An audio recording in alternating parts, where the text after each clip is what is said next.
Small but mighty. Today on Land Beat, we're going to be talking about perennial clover plots.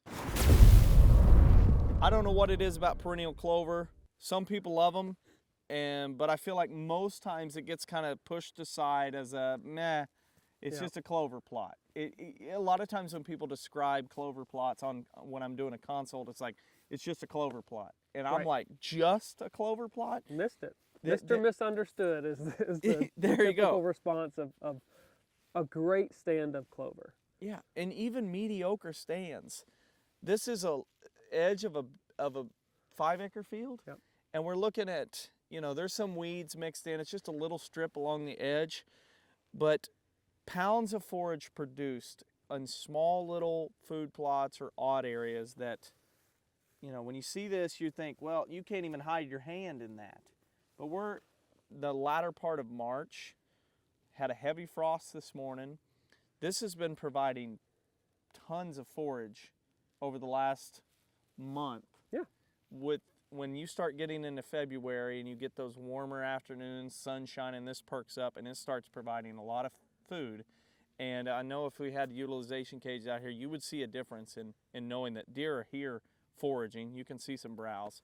But this is one that the clover, just so many people sleep on clover.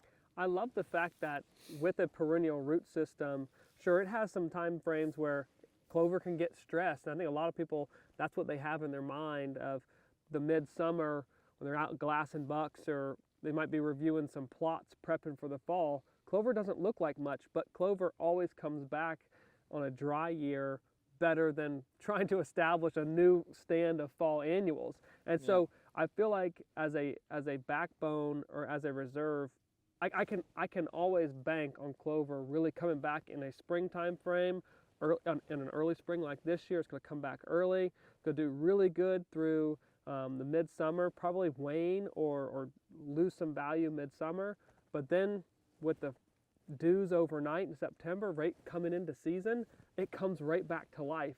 And from a land manager standpoint, there's so many other things that take your attention away. And if I can have an aspect of food plots in a perennial base that does that, and I don't have to keep always considering planting, establishing, prepping fields, and I know that this is coming, that's a humongous value. Absolutely. This should be, a perennial clover food plot should be a part of every single landowner's food plot strategy. Yeah. And because you look at the months of the year, in simple terms, you should be looking at the food plot strategy going, okay, here's 12-month calendar year. What can I provide for each month that is fantastic? Yes. And so you look at January, you can lean on some other species, but February, March, April, May, June, clover is just hard to beat. Absolutely hard to beat. And then you can go, okay, late summer, it goes a little dormant. Okay, well, that's when we rely on some of these other things. Yep. And then in the fall, we pick back up with clover as it comes out of summer and starts to get some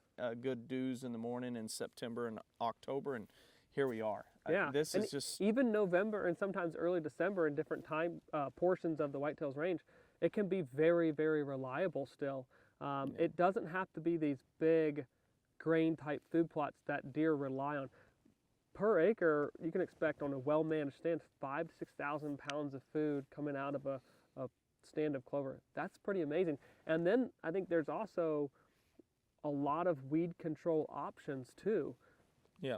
A few weeds in a clover plot doesn't really matter to us. If they get excessive, sure, let's step in and manage. And we don't have to mow.